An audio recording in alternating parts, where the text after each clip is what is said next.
Hey everybody, Shane Presley here, Rock Paper Podcast. Thank you for checking out another brand new episode. Today's features John Lum. Had a whole lot of fun hanging with my buddy John. You may recognize him from his work with the Devon Allman Project and Allman Betts Band. And you can catch him coming to town with the Allman Family Revival, December 10th at the Factory in Chesterfield, Missouri. So grab your tickets and join us there and celebrate an evening of Allman family music. And it's going to be a great night. But yeah, we get into all of his work along with work with River Kittens and all kinds of stuff. So hope you enjoy this episode. Do want to remind you, as always, Rock Paper Podcast is brought to you by Friendship Brewing Company in Wentzville, Missouri, serving up all your craft beer needs. Over 25 rotating taps. You can swing in there and get you some beverages and some delicious food, all kinds of burgers and nachos and flatbread pizzas and salads and all kinds of tasty things. And you can enjoy some great live music out there on the weekends. This weekend coming up November 11th, you can catch Steve Kyle out there. And on Saturday, November 12th, Buddy and Q take the stage. You can find their full beer menu, food menu, and concert calendar at friendshipbrewingcompany.com. And be sure to plug in with them on the socials on Facebook and Instagram for more info. And, they're always debuting some new drinks and some new events. And so it's a lot of fun. Get signed up for their newsletter to keep more involved in what's going on out at Friendship Brewing Company in Wentzville, Missouri. If you need anything from me, of course, you can always find me at rockpaperpodcast.com. Hit me up on the socials. Email me at rockpaperpodcast@gmail.com. And if you want to help support this show, I do have a merch store set up. You can grab yourself a t-shirt, a hat, tank top, whatever you might need. And that's a great way to do so and let everybody know your favorite podcast. So thank you to all you out there rocking your Rock Paper Podcast shirts.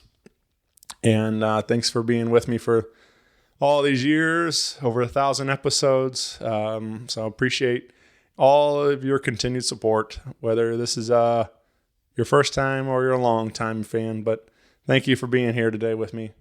With that out of the way, sit back, relax, and enjoy the brand new episode with John Lum.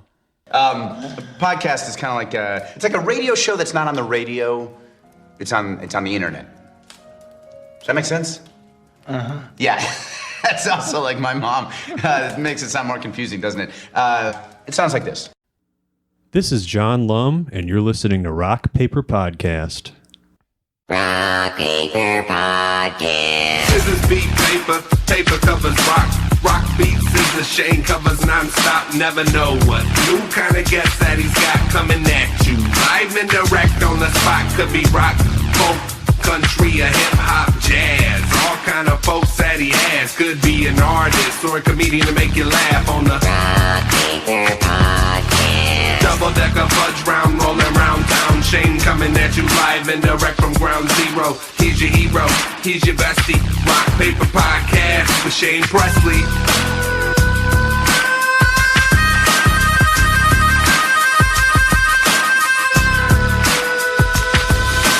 Rock Paper Podcast. Hey everybody, Shane Presley here, Rock Paper Podcast, coming to you from St. Louis, Missouri. Hanging out today with John Lum. Hi, hello. Welcome to the show, man. Welcome. Thanks for coming over, dude. Yeah, absolutely. Thanks for having me here at your home, your recording studio. This is a cool space, man. It's just fun to like look around and surrounded by all this gear and in the whole workspace here, man. This is pretty wild to see. Thanks, man. It kind of evolved out of just what I've been doing, and also, of course, the the sudden halt in activity that occurred Right. in 2020. I kind of was forced to work remotely a little bit, so this space kind of blossomed out of all those opportunities and lacks of opportunities kind of coming together, and we're sitting here, and I'm grateful, man. So, Yeah. yeah, The year of the great pivot, right? Everybody had to figure out how to make it work. yeah, man. But yeah, beautiful fall day in St. Louis. I'm excited to spend some time with you. This is honestly probably I feel like a long time coming, man. It's been in the making for a while. We've been friends for a long time, but we never really sat down and had a talk like this, you know. So it's like Yeah. you know, we always usually it's at a gig or a bar or whatever, and you know, those kind of things. We catch up a little bit, but we don't really get to sit and talk, and so that's kind of the fun of this show is we get to sit and chat for a while. Awesome, man. I was looking at, I think we met somewhere around like the summer of 2016 or something like that. I think That sounds right. I was trying to remember like maybe the first time we did meet, and I don't know if I can remember the very first time, but I know you were playing locally with River Kittens, and actually I saw a picture of you with Richie Kilkin Band. Oh, yeah. So there was so I think Very talented people. Oh, yeah. You just mentioned there. yeah. But so I think that was a lot of it was like around that time, like you know, obviously I was heavily involved in our St. Louis music scene, and you know, so I think somewhere in there we crossed paths on some of those gigs. Yeah, there are a lot of good shows that I can recall from those times. That was kind of a cohort between. I had met Richie through, you know, Nate Gilbert. Oh yeah, Yeah, my buddy Nate was jamming with this guy, and he said, "Come jam." So we hit it off, and then we were doing shows locally. I forget what was the name of that place. It was inside of Cowboy, but bootleg. yeah, we did some shows there, like with Richie, and then that kind of interloped. Martha was kind of in both bands, so Right. So then I got introduced to Allie and later Maddie, and they were that was all kind of germinating at that time. Yeah. That's probably about where we hooked up at, man. Right. Yeah, man.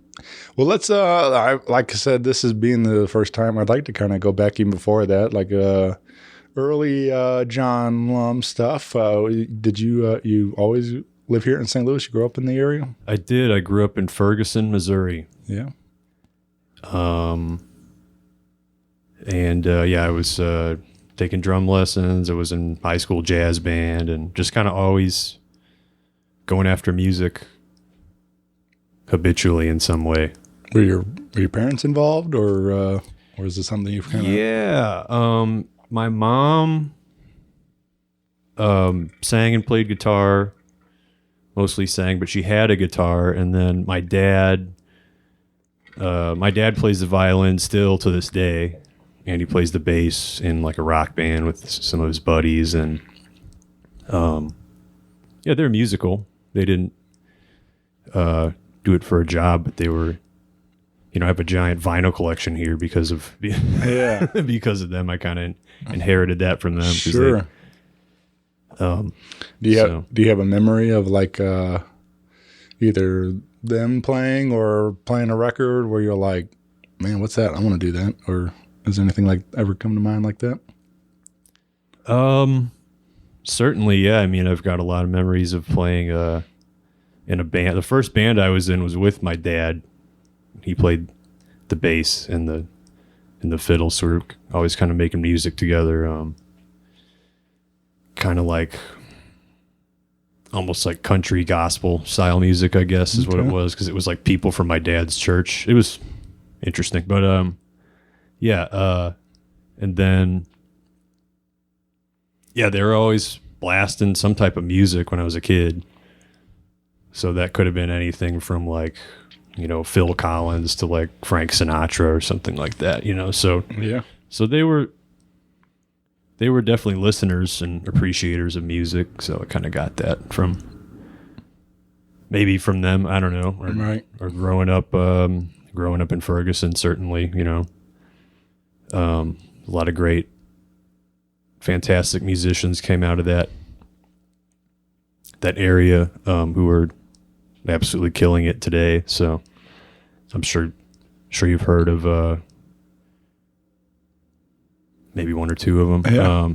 So it was kind of like that was already happening when I was in high school.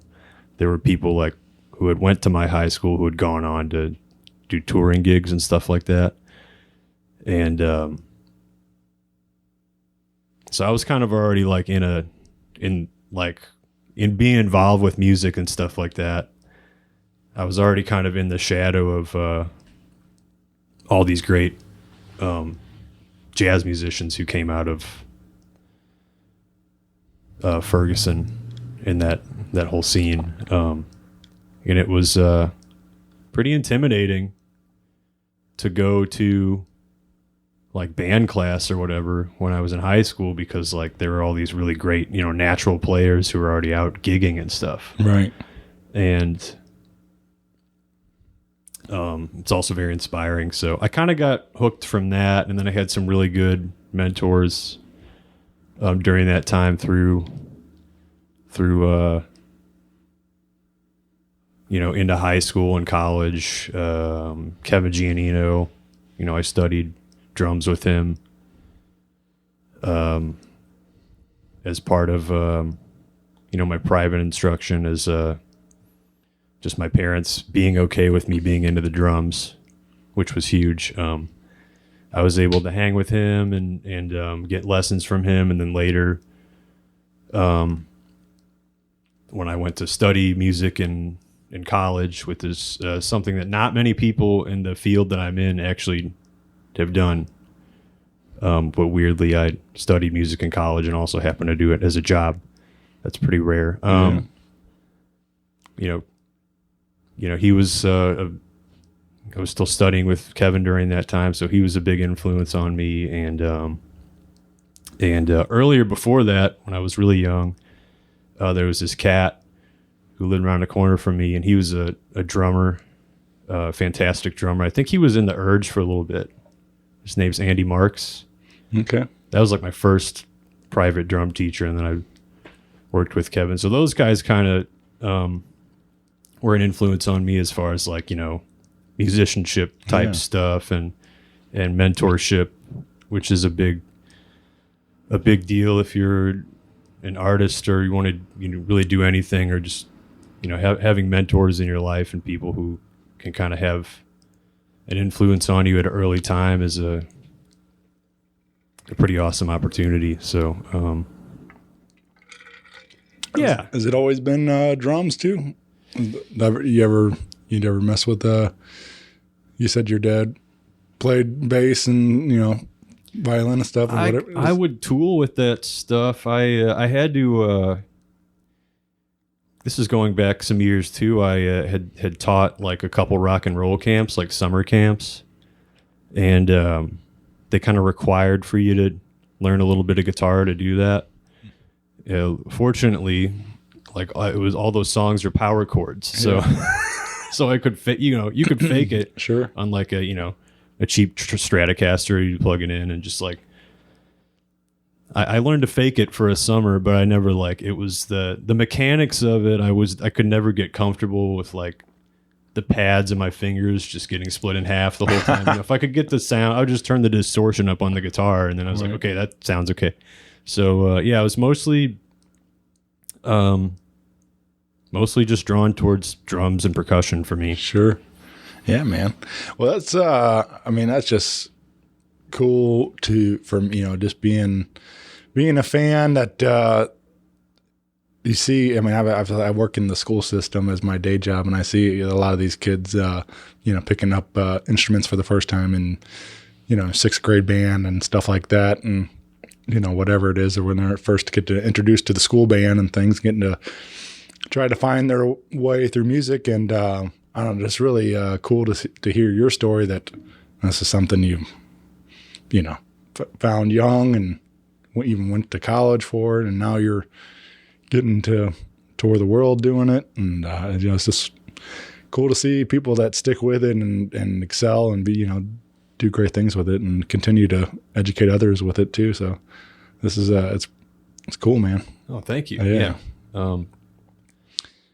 I've come to grow, more appreciative of that history, like as a timeline, like while I'm doing it, I was just kind of, I'm like in band, or, I'm, and then like looking, now I'm old enough to where I can like kind of look back. Okay. It's like, okay, this is like a thing that was growing like the whole time. And I just was doing stuff the whole time. And I didn't really kind of know that this or that was going to happen. It's just kind of, I'm now at the point in my life where I can kind of look back on it and be like, okay, I'm supposed to do this. Right.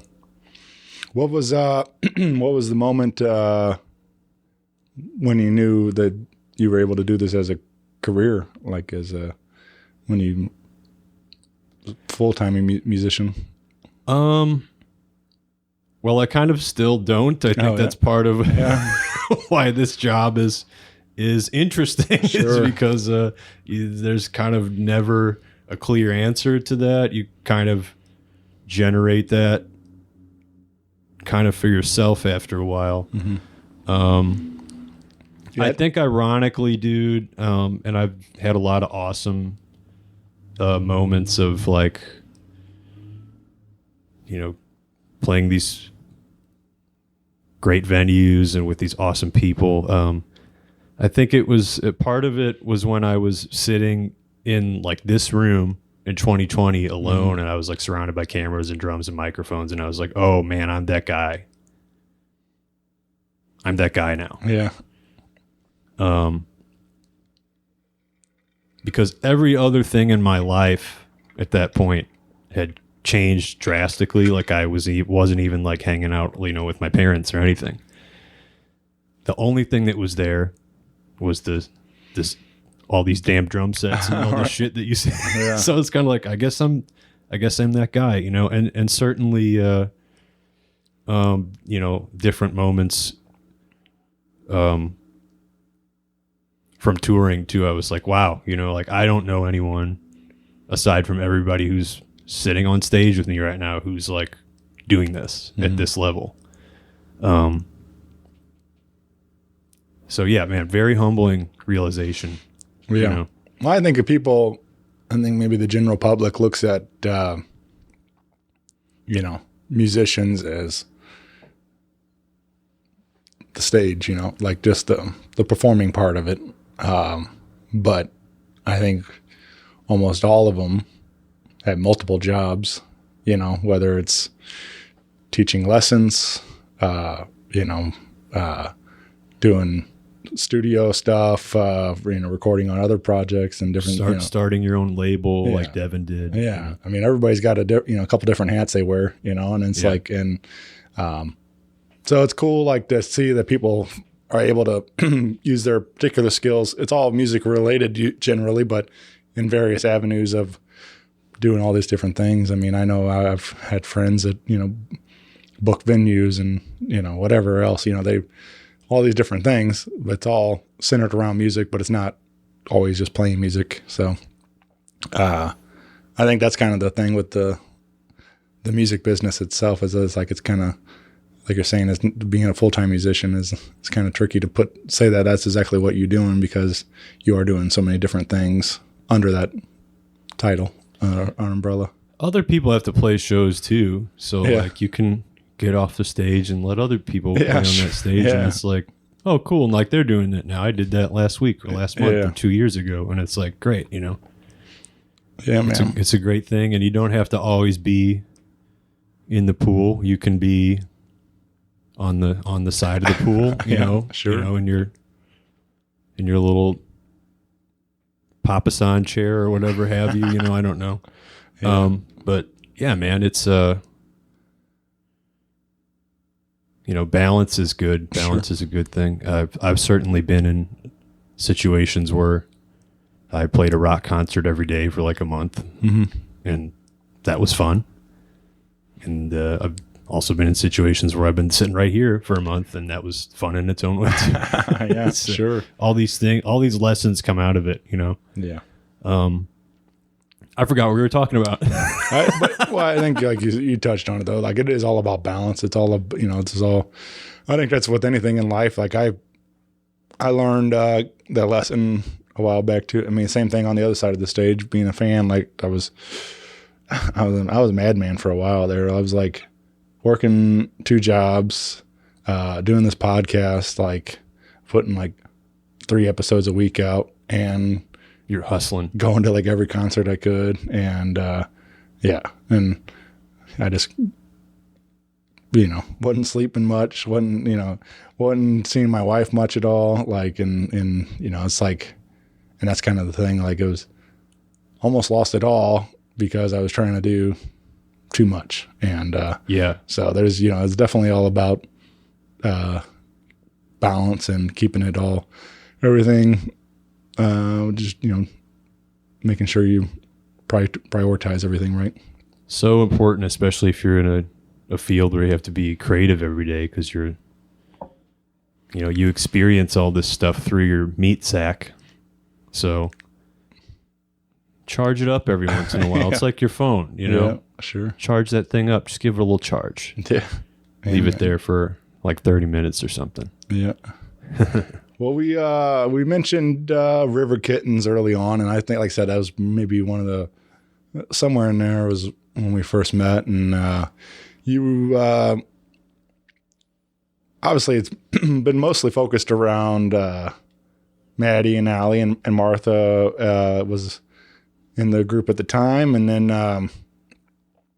they did some gigs where they had Nate and you, create more of a full band. And then recently they've been also playing with Jacob Baxter on lead guitar some too. And that sounds great. Yeah. If it's like Nate and Jacob, and then just like their voices, and it's killer. Oh yeah. Yeah.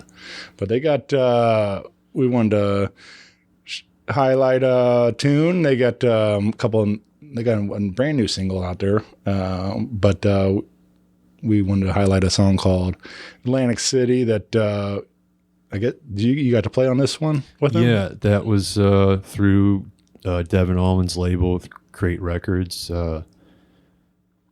They came up with this really awesome version of this piece of music that I know means a lot to the girls and certainly music fans and in general. Myself and R. Scott Bryan on percussion for this recording, which turned out really nice and sounds great, and really proud of everyone involved. And then what? G-Love on the harmonica? Yes. Very cool. He's fantastic.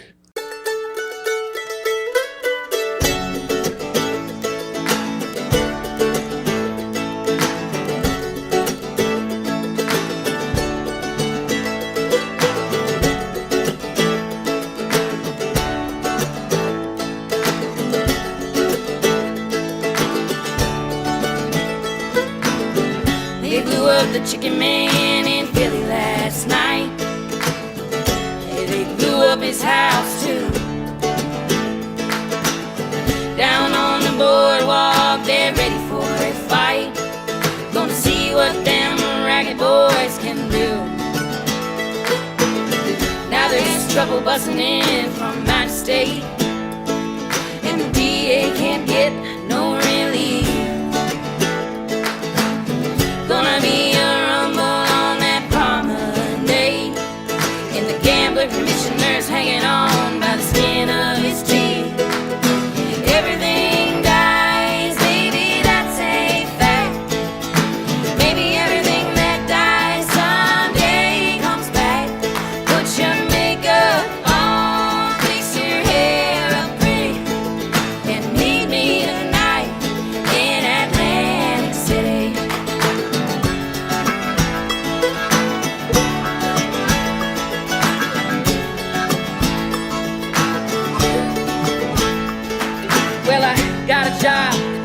put my money away. But I got the kind of debt that no honest man can pay. So I drew out what I had from the Central Trust, and I bought us 2 tickets on that Coast City bus. Everything dies, baby, that's a fact. Maybe everything that dies someday comes back. Put your makeup on, fix your hair up pretty, and meet me tonight in Atlantic City.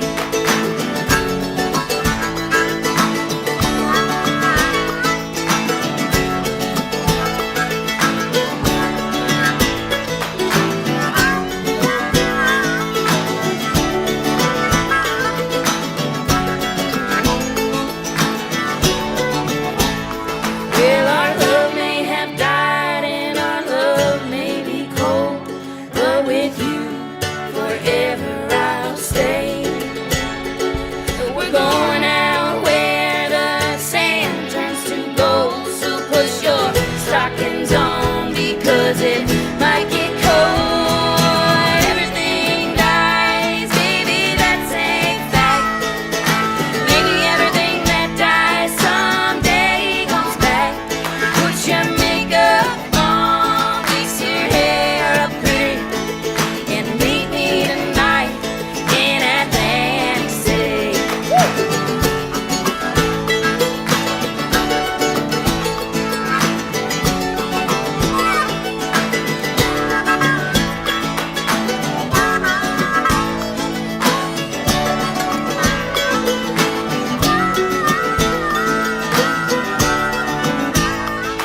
I've been looking for a job, and it's hard to find.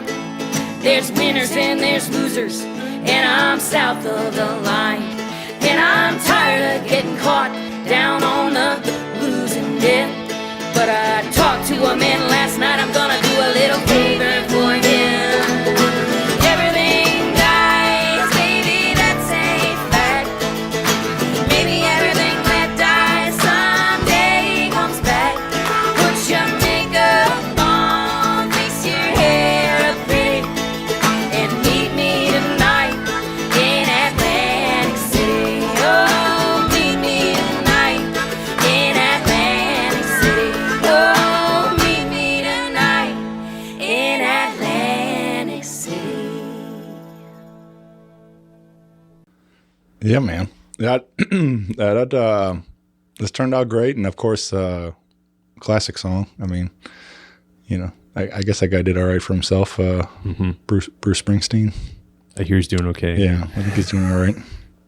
I'm excited because I think on Monday he's on the Howard Stern show for the first time, and Really, that surprises me. yeah, That that's his first time. Howard gets him. yeah, yeah. He, I don't know. I think it was like in 19 maybe or something. It was an interview that Howard said something about that Springsteen was like a dream guest for him, and it's never happened. And finally, it's happening, and he's supposed to be on the show with him and bringing a guitar and something like. I'm looking forward to that a lot, and it's gonna be cool to hear 2 legends just sit and talk for. And usually they go for a couple hours like that, but yeah, there's so those have been some of my favorites. Like he's had, I remember one of them fairly recently with he had James Taylor on. Wow. And talked for like 2.5 hours, and James played like 8 songs, and I'm just like, what, where else do you get interviews like this? And like that. Howard Stern is kind of the Babe Ruth of what we're doing right now. Yeah. I mean, there's other guys, but like, who's your superhero? Like, Oh, I mean, yeah, definitely. Howard's like a huge influence. I mean, like, it's, I was listening to a lot of his stuff, like 2004 or 5, something like that. I think that's when I first started getting into his show. And I've been hooked since, and I started listening all the time. And I went over to Sirius with him, and his show even got better. Like, that's like, I think there's like eras of his stuff, and like I think like he's been putting out like some of the best radio of his career in the last several years. You know, it's like Certainly, yeah. some of those interviews are, like I said, are with some of these rock stars and legendary, man. Just like really, you know, he's calmed down a lot now in his, you know, late 60s, and he's not, it's not the jock stuff anymore, and it's like, you know, it's just real classic radio. It's amazing, man. Yeah, but yeah, he's the guy like that kind of helped inspire me to want to, you know, even do something like this. So Cool. Maybe you'll get to meet him one day. yeah, that'd be cool. I don't know. I got to be in the same room with him one time. Like I went to the taping of AGT at the Fox. Oh, sweet. But that was obviously That would be crazy. yeah, it was a fun night being in there. But yeah, I mean, it'd be pretty wild to get to meet him and, you know, just to talk to him for a minute. Yeah. What about you? Do you have a guy that you'd like to meet like that? Your Babe Ruth? Probably just Babe Ruth. No, he can come out of my closet like in the Sandlot or whatever the heck. Oh yeah, yeah, man. No, man, I kind of like have like met a lot of those people already, which is like some of them are like now my friends. So right. It's kind of like crazy. I did do. This isn't a story of me meeting someone. It's a story of we were doing Peach Fest, and Oysterhead was playing, like they were starting in the middle of our slot. So, you know, like Stuart Copeland is an Oysterhead, right? So like apparently, you know, we started playing or whatever our set at Peach Fest, and it was going good, and, you know, we finished it or whatever, and get off the stage, like, you know, everybody's like, did you see that? Did you see him? I was like, what are you talking about? I was like, oh yeah, like the guys from Oysterhead came over and they watched the first couple songs. And I was like, wow. Because if you would have told me while I was playing, or if I would have looked over and seen Stuart Copeland over my right shoulder, it probably would have ruined me on the gig, because you're already like headlining a festival. It's like, holy shit, you know? Yeah, man, that was a close call. If I would have got, if I would have like shook that guy's hand or something, I would have been like, holy shit. You know? Yeah. And I mean, there's tons of heroes, man. Yeah. Tons of them. Some of them are right here in St. Louis, you know? Yeah. Excuse me. I was thinking about that, like driving over. I mean, I'm like, you know, just thinking about some of my favorite drummers around town, and we're definitely blessed with a bunch of greats. You know, and a couple of my favorites are Joe Meyer, and John Pizzoni, and I mean, those guys are always a ton of fun to watch behind the kit. So I haven't met Pizzoni yet, but I was obsessed with his playing, you know, when I just love that 1999, like when the Urge was coming out with like a lot of new music. I was like, holy shit, like he's this guy. It's like, yeah. I mean, like, obviously I love his playing in the Urge and you know, but like, especially like lately, you know, last several years I've been going to those El Monstero shows. Yeah, that's fantastic. And you watch him do the, you know, everything on these Pink Floyd records for 3 hours on those sets, and it's like, man, it's wild to watch. Like, it's very impressive. Those concerts are great. I love, and they do it like right, and it sounds good. Oh yeah, yeah. But yeah, fantastic musicians, and like there's so much that goes into putting that. It's really impressive. Yeah, yeah, man. So, but yeah, I agree, man. I'm like, you know, we're pretty blessed here in St. Louis with the great Tony Barbata lives right over there. Yeah, he's a bad dude too. Yeah, bad boy. Yep. Yeah, we did one not too long ago, hanging out in his drum lab. Yeah, so. He's got a really cool setup, and he's been doing it for a long time. And it's I think I worked at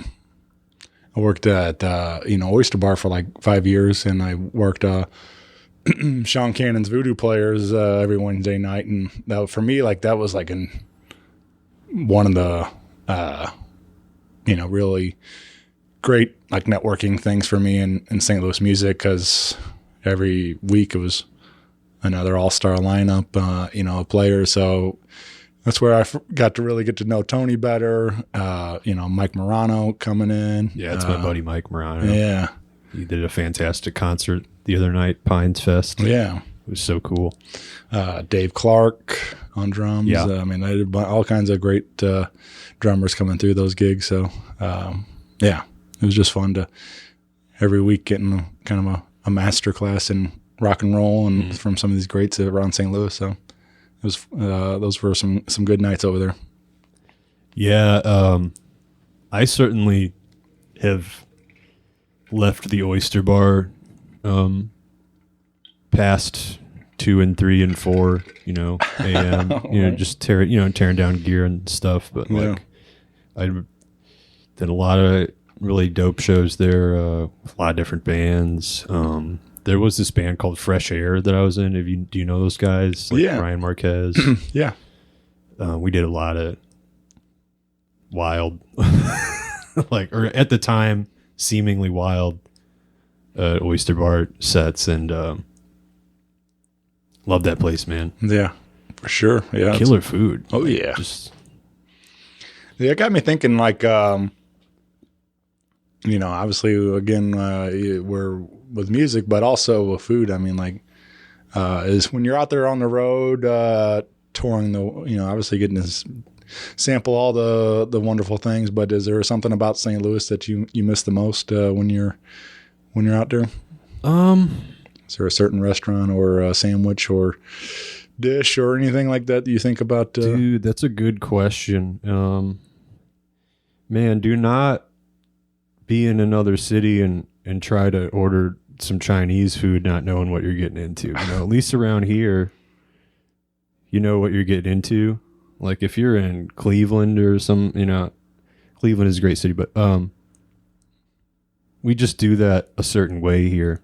Yeah, I've heard that like St. Louis Chinese for whatever. It's like the fried rice aesthetic or something. Yeah. But then there's like, I wouldn't be in another city and see St. Paul sandwich on a menu. Yeah.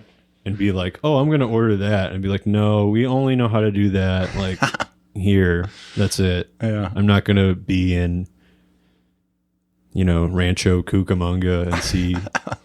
I could be in Alaska or something. And if it said St. Paul sandwich, be like, I don't want to try that. No, we're not in. Yeah. We're not in St. Louis, so I can't have it. I'm sorry. Yeah. We really do that well here. Whatever that is, I don't know what the secret ingredient is, but yeah. Yeah, man. Yeah. And, we're on the same block as like Joya's. Oh, yeah. Adriana's is down the street. Yeah. So I certainly miss that stuff too. Yeah. Yeah. There's some really killer spots within walking distance. Yeah. Many temptations. Yeah. Yeah, man.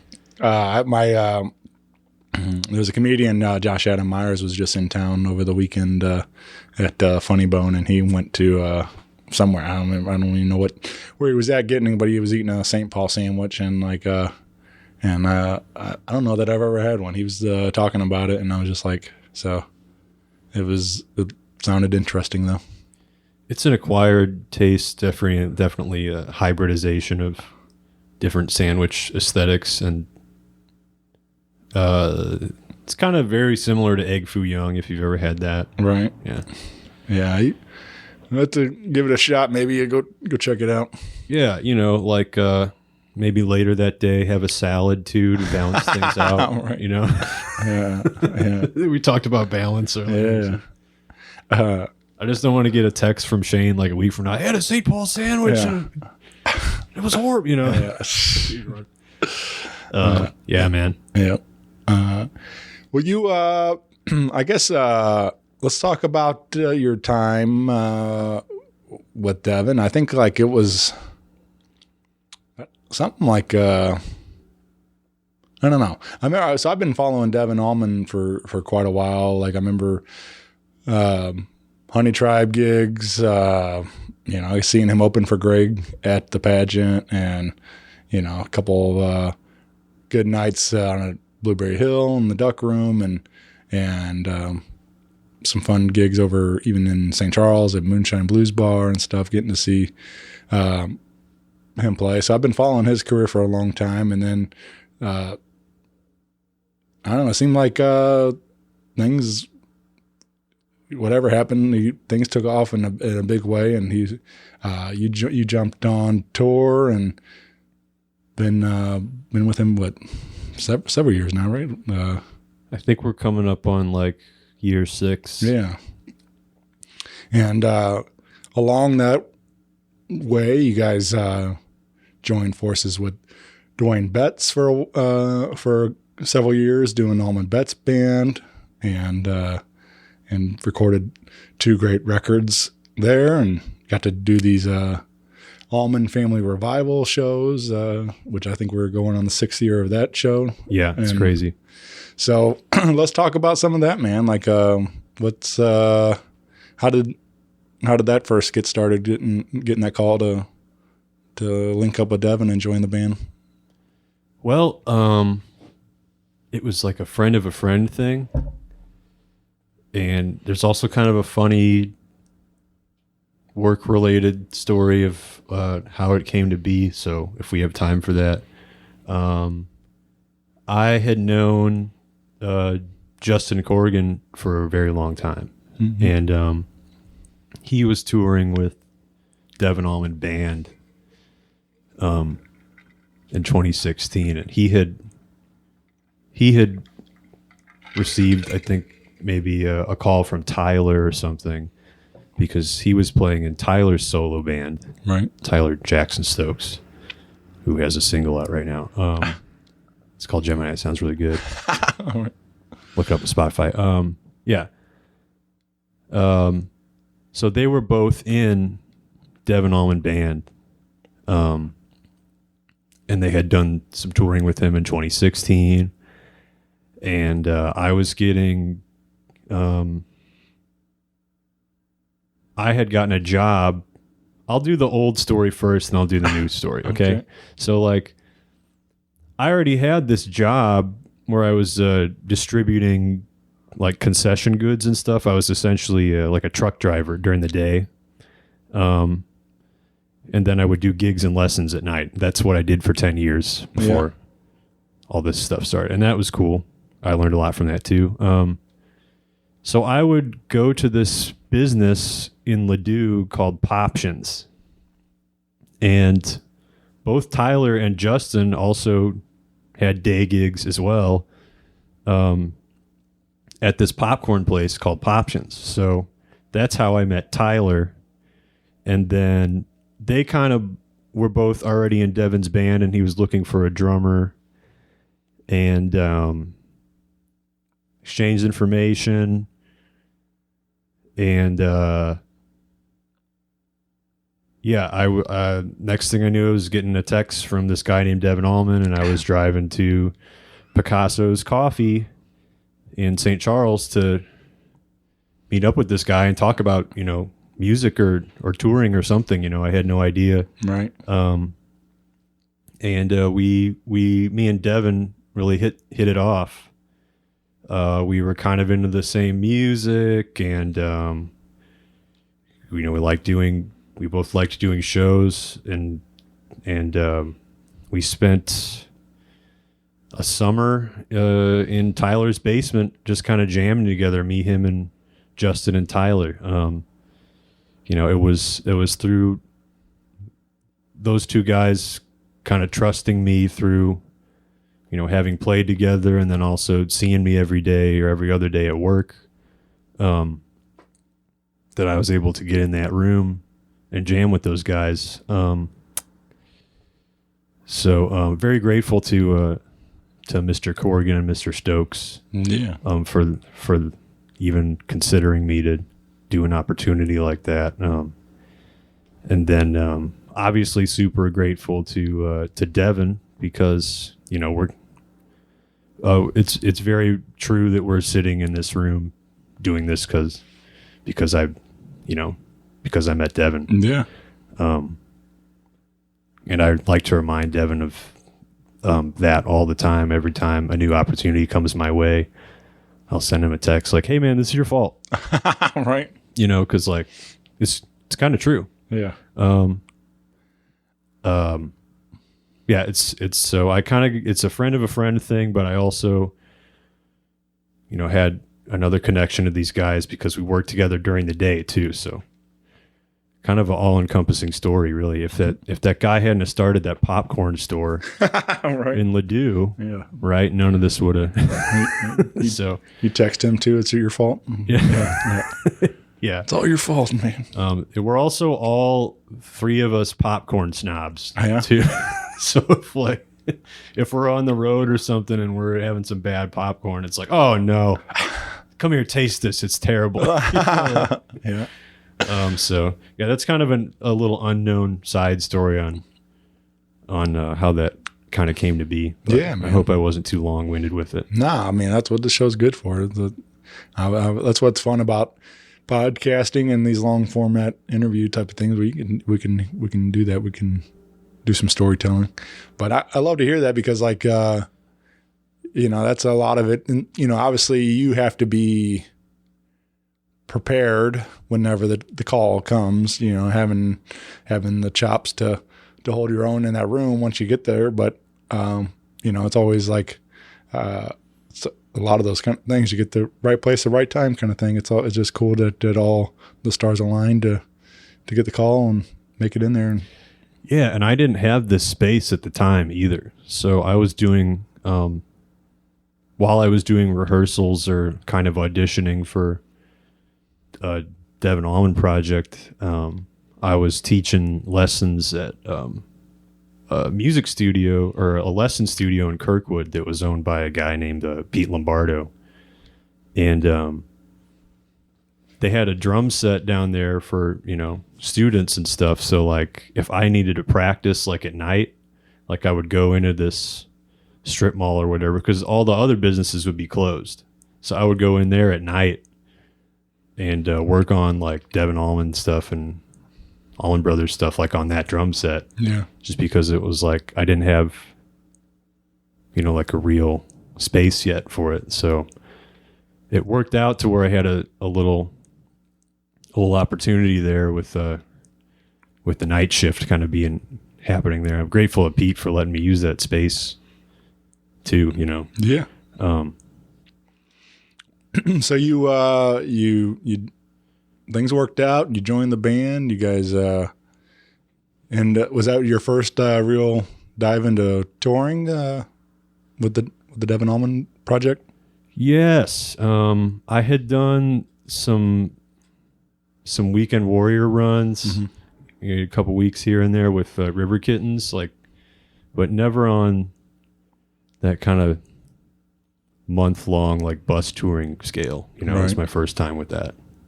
Yeah, was that that's gotta be cool though, man. Like getting to get out there and like you guys got to play some. It's like going straight to the tall diving board immediately. Right. Yeah. And just like, not scary at all. Here's the pool, but let's go up to. Oh no, you just want to get it. Oh no, we're gonna go to this tall diving board here. Figure it out. Right. Yeah. I always think about. I don't know why it sticks with me, but it was years ago. There was a show. Christopher Titus had a sitcom. I don't know if you ever follow Christopher Titus at all, but yeah, so he had an old TV show, and it was like his life story, and I remember there was a scene where he's like on the dock with his dad, and he's got I don't even know if he had a life jacket on, but his dad just like grabs him and throws him in the lake and stuff, like and kind of thing, and like well, he'll learn, or just like that kind of thing. It's like that's one way to do it, just like to get thrown into it and sink or swim kind of thing. So, but yeah, I mean, definitely going off the tall diving board. That's one way to learn, man, for sure. Quick. And then all those guys are like super cool people too. Yeah. Like those are my bros now. Oh yeah. So like that scene being like just full of awesome, genuine people. I mean, you've hung out with everybody, you know, you've hung out with G Love and Devon and everybody when they come through town, and like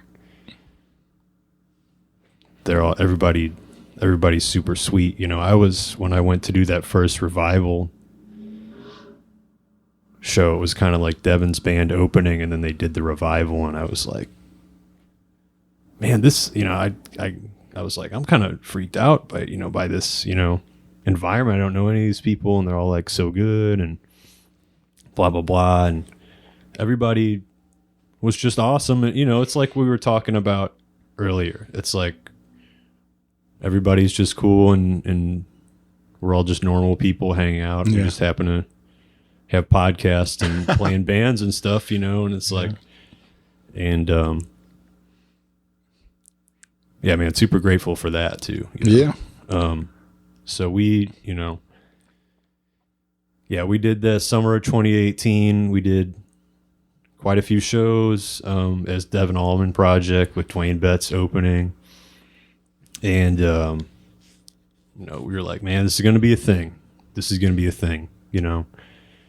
And then there was the joining of the two names, and, you know, we're looking at the drum head. Yeah. It's looking at us right now, too. Right. Yeah. So let's see. That was, I think, 2019. They kind of announced that subsequent tour after that, and it went pretty hard, to the point to where I'm like sitting here trying to being overwhelmed, trying to just remember everything.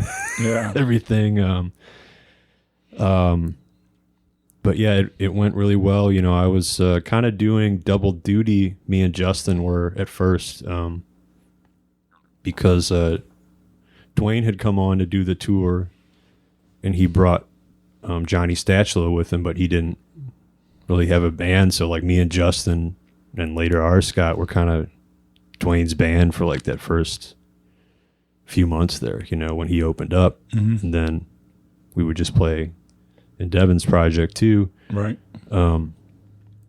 This was kind of a double show for some of us, but it worked because you know, Duane's music was a little different than Devon's was at the time. And it was like these two really cool little journeys, and then it came together at the end with a jam, which, you know, later that jam became the format for arguably, you know, Allman Betts, and then probably certainly the inspiration for the revival concept too. So it all just kind of was happening, right? And then we were just like playing a ton of shows, and the theaters get bigger and the audiences get bigger, and yeah, man. And that, you know, to answer your question from earlier, that first Red Rock show was probably when I was like, oh man, this is like a thing. Yeah. Like this ain't, you know, and it's certainly other moments too, but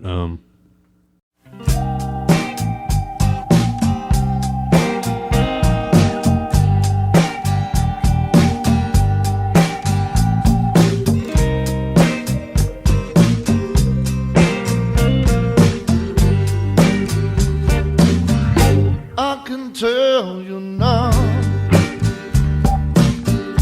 you've been feeling down. Just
it expanded to that pretty quickly, you know. Like you saw us at Redfish Bluefish, Right.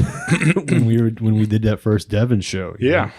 So like that was like 4 months. Yeah. That was a wild night for me because I remember that night because I went in there, and obviously being friends with you guys, I wanted to see the show, and then all of a sudden Nicholas walks in the room, and I'm like, "What? I know him from The Voice." Like, you know, it's like, and then all of a sudden he's, you know, in the band playing keys and stuff, and I was like, "Well, I didn't expect that. That was wild." But Yeah, that was super wild, and I still keep in touch with Nick too. Yeah.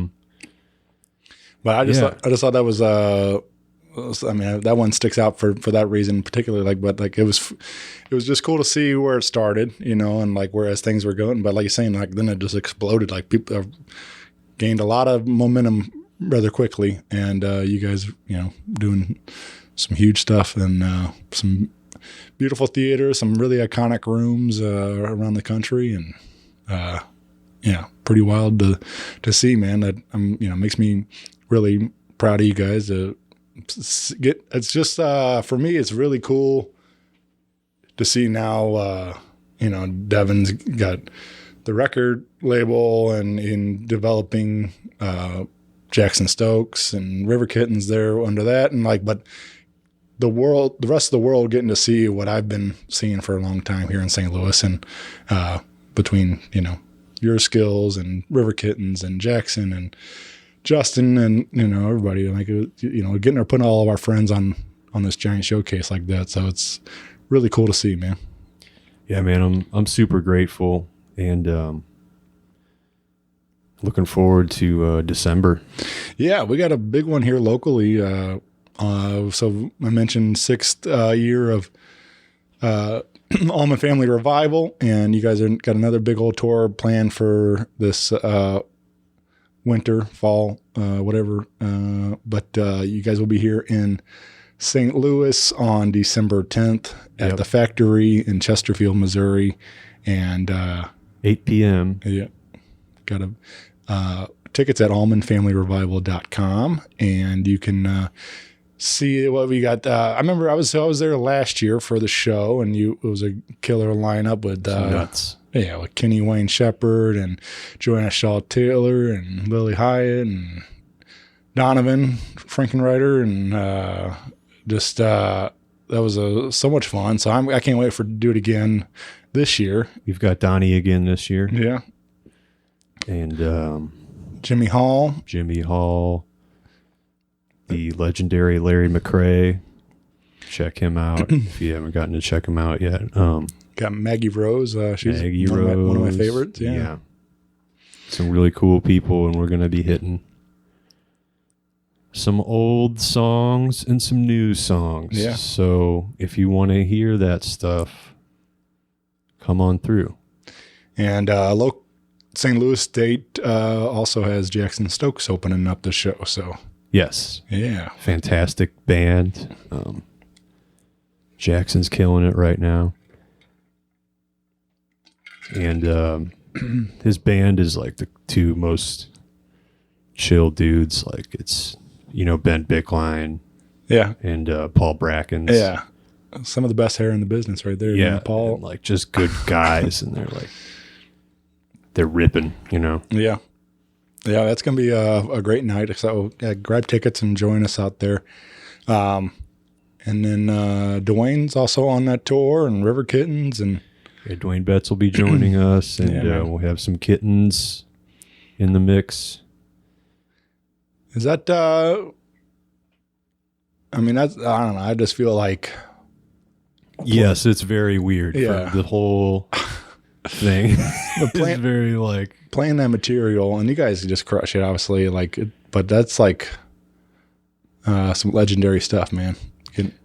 You're talking about Revival. I thought you were talking about like River Kittens being around in that.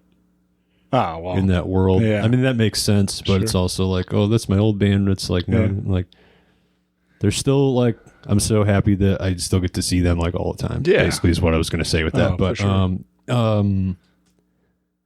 Yeah, man. I mean, I was we're like on text chains and like calling each other about these songs, because we want to do it right. Yeah.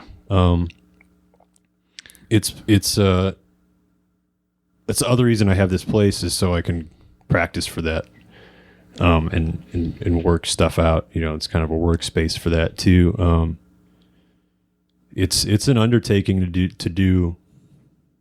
I mean, you're talking a couple hours, sometimes 2.5, worth of music, double drums, big long jams. So, it's definitely, I plotted about a month to 6 weeks out of like conditioning myself for it physically.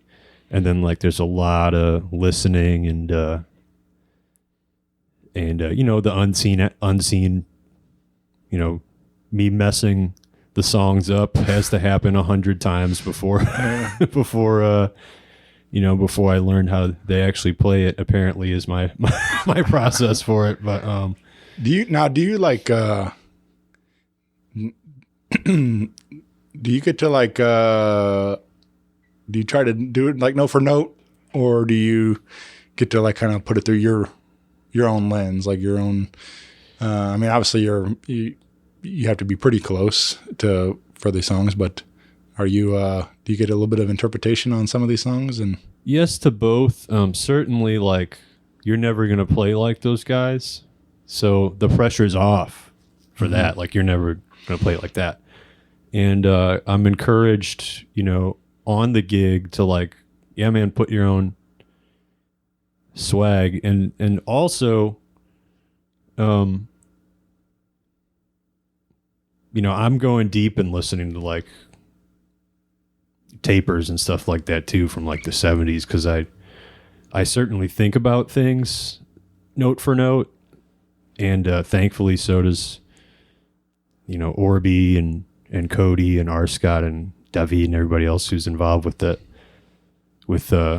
drums part of things. Like it's very specific what's happening in that music in order for it to work between the two drum sets and the way the band works. right. So I'd say like yes to both. Like, yes, I'm encouraged to, put my own swag on it, but it's got to be in the spirit of like serving how that music was made and how it was,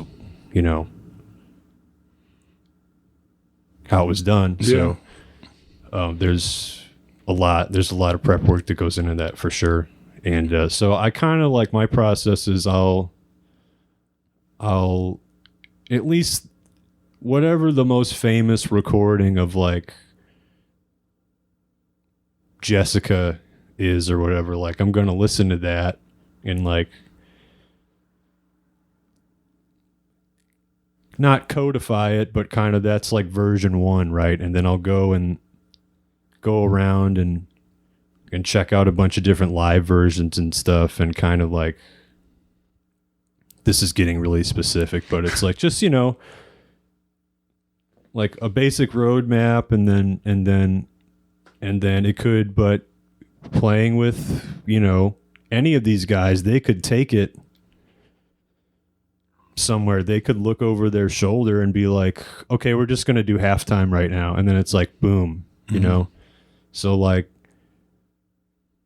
it's a lot of spontaneity. It's like note for note spontaneity. It's like you're always arriving somewhere, and you never want it to seem like a tribute band vibe, where it's like, oh yeah, here comes this part. Yeah. We're going to do it. It's like, no, it's like it happens organically. Sure. Because of everybody's on the same page. So it's a really neat opportunity, man. I've certainly learned a lot about the art of drumming and like my drumming and how it can be improved by studying these awesome compositions. So it's all around good for me. I'm always down to sweat and learn something new. Yeah, man. I just had a cool Allman Brothers moment not too long ago. We went to My brother-in-law recently moved to Jacksonville, Florida, like a year ago, and working down there. And we went down on vacation, went to Daytona, and we stopped in and visited him for a couple of days. And on the way down, and then ultimately went to Orlando to see Red Hot Chili Peppers. So that was Nice. that was a fun one for sure. But while we were in Jacksonville, I learned that there is actually the birthplace of the Allman Brothers, like a mile from his apartment. And we went to the house. Wow. We went to the house and read the National Landmark plaque out front there, but it says that I guess Duane hosted a jam in that living room, and and they went so well, they partied all night, and then eventually Greg joined, and then they moved to Macon and chasing a record deal and stuff and all that. The story's born, but it was just kind of wild to think about. Staying outside that house, just like, man, like this is kind of a trip, man, to think about that. Some of these greats were standing here many years ago and jamming in that living room. So it was pretty wild for me. Yeah, man, it's crazy the stuff that comes out of like your garage or your basement. Yeah. It just starts with a dream, and people are passionate about it and make shit happen. Yeah, and like good people who are like there to jam, and like just live inside of music. I mean, there's other ways to communicate. Like I like listening to like shredder stuff too, man. I'm not saying like that one type of music is superior, inferior, or anything like that too. But a lot of stuff had to happen for that to work like musically, and I think it comes from like being a team player. Mm-hmm. When you're talking about a band like that, or how music like that can come about from a seemingly small place like that. It's kind of like, it's crazy. It's magic. I don't know how. Yeah. I don't. Yeah. I have no idea. But yeah, man. Certainly, Florida is a big, like staple destination for that community. And I don't know if you've ever been to Macon before. I think we just, passing through. I don't know that we ever really like spent too much time in Macon. One of the cool things that Devon did was we had this Disney World gig, like right after that show, Redfish, Bluefish, or whatever. Like we rehearsed more, and then it was like Disney World. It was like, wow, that's like a jump, And but we drove down, and we drove down to the gig so we could stop through Macon. It's Devon's idea. He wanted to show us the museum and the town and stuff, Mm-hmm. Which is really, we could have just flown down. We could have just been like, oh, we got Disney, but we made that stop, and I'm glad we did, because I had known about the music before that, but when you're like standing in that house, Right. it becomes, very real. And I've subsequently gotten to know Richard Brent a little bit, who's the guy who's there at the Big House Museum, and it's just a really cool thing they have there. So if you're ever going through Macon, Yeah. check it out. They got a lot of cool stuff in there, and there a lot of stories. Yeah, I need to do that. Special place, man. Yeah. Very cool. Yeah. I don't know, man. And I'm not like a super history buff or anything. Obviously I love the music, but it's just like, but some of those things like that means more to me than, whatever, reading about stuff in books, and like actually getting to physically touch some of these pieces of, history like that and stuff. Like, it's just, I don't know. It's a cool moment for sure. Mm-hmm. But, yeah, man, I don't know, but yeah, Allman Allman Brothers Band has been a big part of my life for a long time, and it's fun to continue to celebrate these songs and given. I think it's really cool what you guys are doing. Like, obviously, getting to introduce a whole new, era of it, and getting to play these songs for a next generation of kids and continue to celebrate this great legacy of music, man. Like, it's really cool. Crazy to see like families and little kids at these shows. Yeah. Like, it's getting passed down for sure. Yeah. That's how I learned about it. And it's continuing. People are still bringing their kids, like you're saying. It's just like, it's really cool to see. So, I don't know. I think it obviously, everything kind of keeps going in circles, trends, with music but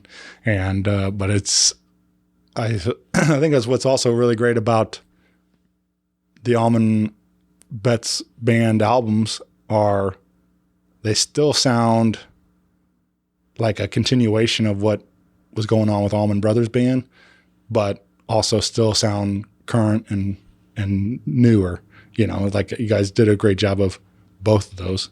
And so there's another way to continue the legacy and stuff with even a new, brand new music and stuff but I think kids, I feel like obviously there's a lot of the pop music and things, but it's cool to see kids that are still appreciating some of this great music that's 50 years old and stuff and 60 years old, whatever. So, or a lot more. We definitely struck a balance when we did the Muscle Shoals records, Mm-hmm. And it's kind of like, both things are happening where, like we said before, put your own swag on it, Right. serve the song. And, I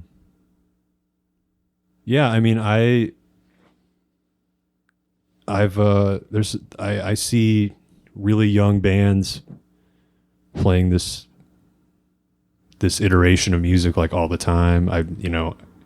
Doing festivals with artists like Billy Strings and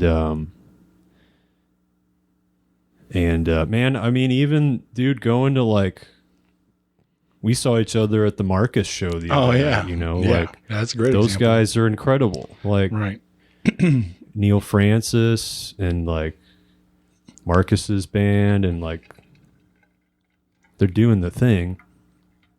Him and Drew are doing the thing with the guitar. It's like it's happening. Yeah. And those guys are, I'm assuming they're younger than me by like a decade. So yeah, I think Marcus is mid-20s, something 20. I don't know, I forget, but so, and there's tons of awesome artists, and it's inspiring. I don't get like a competition anxiety from that at all. I'm like, okay, like a younger generation is also doing this. We're going to be all right. That's the feeling that I get. Yeah. Yeah, man.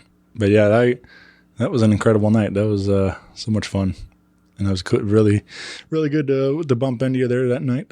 That's where all this started, man. We were like, hey, we should do this. Yeah. Yeah. I didn't know you were in town, and so I'm glad it worked out. We were able to hang today. Yeah, man, I'm glad too. Yeah.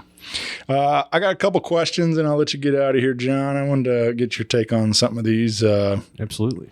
And I've been having fun asking these, but is there, we talked, obviously you're getting to meet a lot of cool people doing these shows and everything else, getting to meet some of your heroes. But is there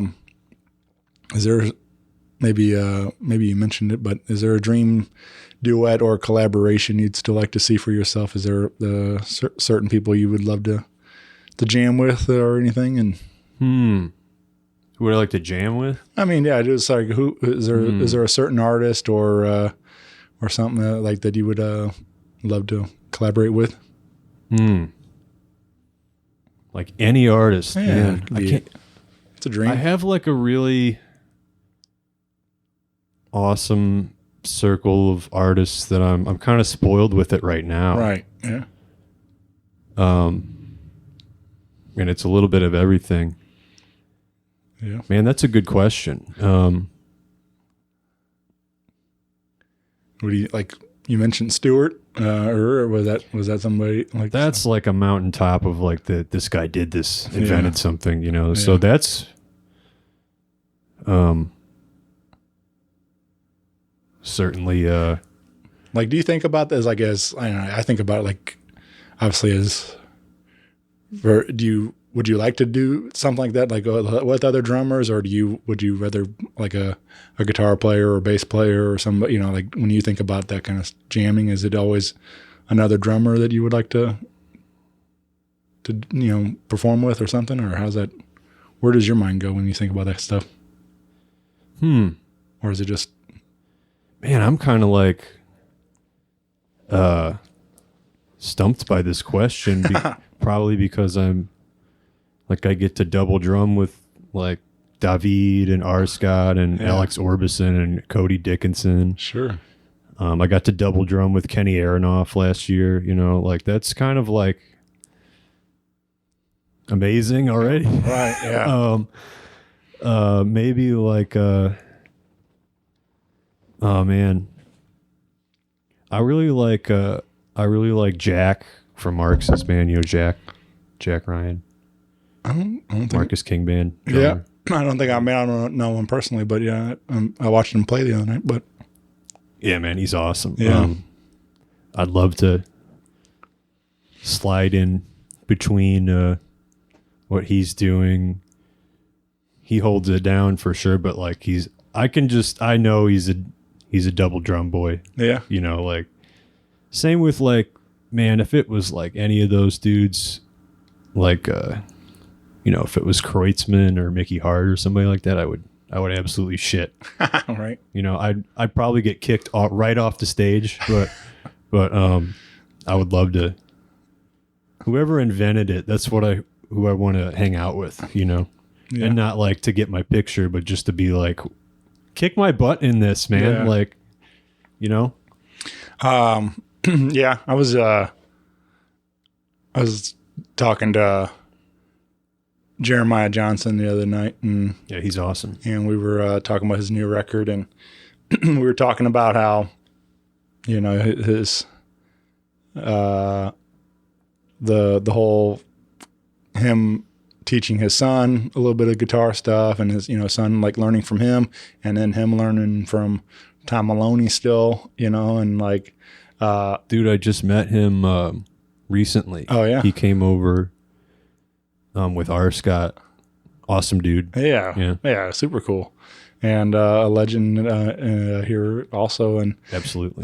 but it's just I just thought that was a cool dynamic that, you know, again, like yourself, you're like you've done a lot of cool stuff. You've get to, you know, you went to school to learn all these things and stuff, but you're never done learning. You're never done. Never. Yeah. So it's like, it just, you know, getting to maybe, like I said, share the stage with a great and just sit there and watch and learn and take it all in, man. It's like, and I think that's like the coolest thing about it. Just, you're constantly a student of it. And, you know, whether you might be, you know, really great at the one thing, but it's like, you're always there's so many different genres and different tricks that you can pick up on different things. So, Yeah, music is always evolving, so Right. we should try to complement that sometimes.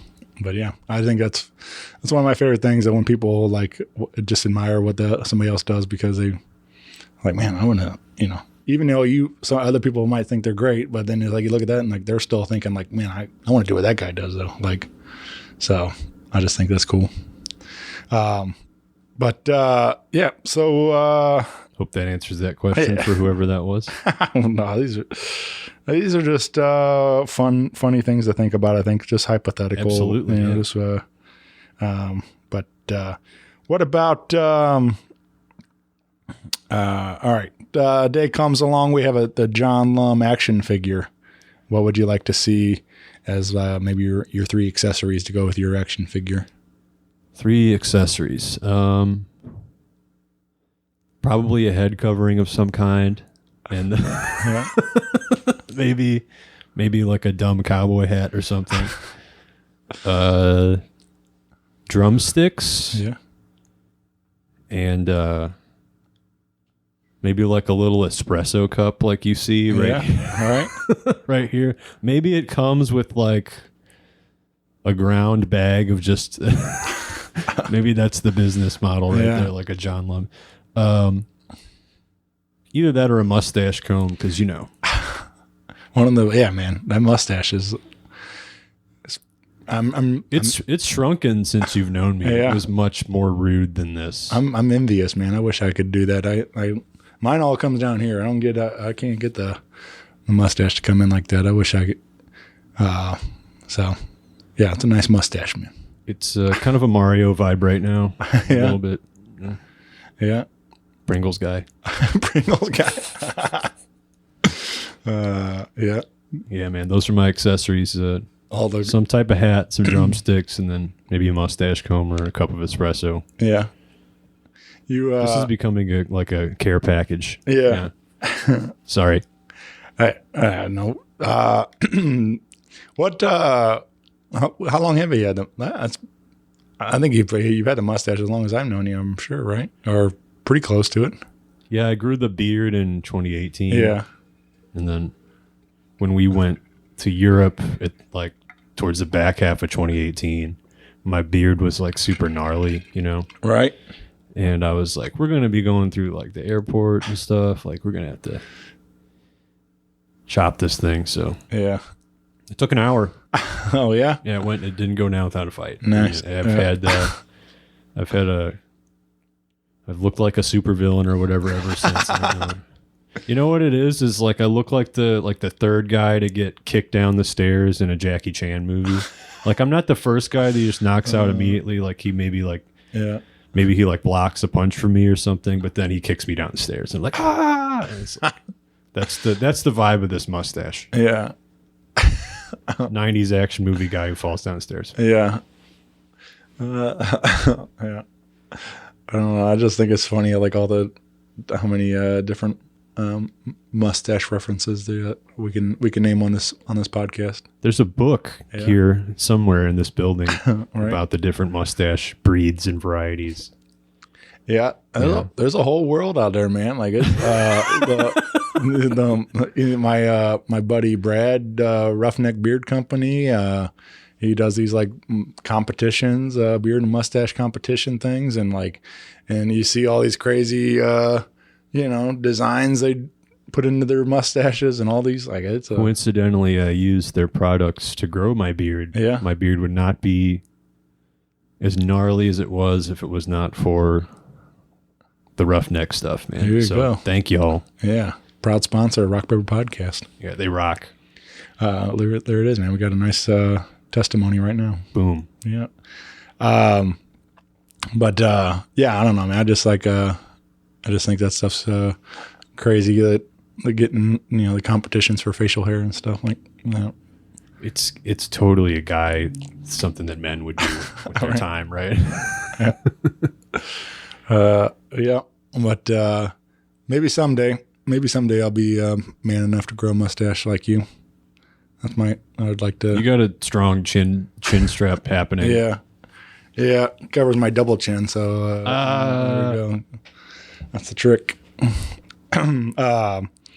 But yeah, man, this has been a ton of fun, John. I'm really glad we did this today. Thanks so much for coming over, man. People can get plugged in with you on your Facebook and Instagram, right? Yeah, John on Drums is the handle on everything. Facebook.com/John on Drums. Follow me there. Definitely come and check out Allman Family Revival, December 10th, allmanfamilyrevival.com. Yeah. It's going to be a ton of fun, a lot of really good songs and people. And what, 18 cities this year or something? 18 cities, Yeah, yeah. so we are starting in Macon, Georgia. We are ending at the Fillmore in San Francisco. We're going to hit the East Coast and the West Coast and a little bit in between. So I'm looking forward to it, man. Yeah, me too. But yeah, get involved and then come out to a show. And if you haven't, check out the Allman Betts Band albums. Really, both of them are killer, man. So you hear John's drumming all over those. And but yeah, I appreciate you doing this, man. Yeah, thanks for coming over, man. We got into some good stuff today, and congrats on all your success with the podcast, man. Thanks, this is man. awesome. Yeah. Yeah, you too, man. All right. Bye, everybody. Appreciate y'all. Peace.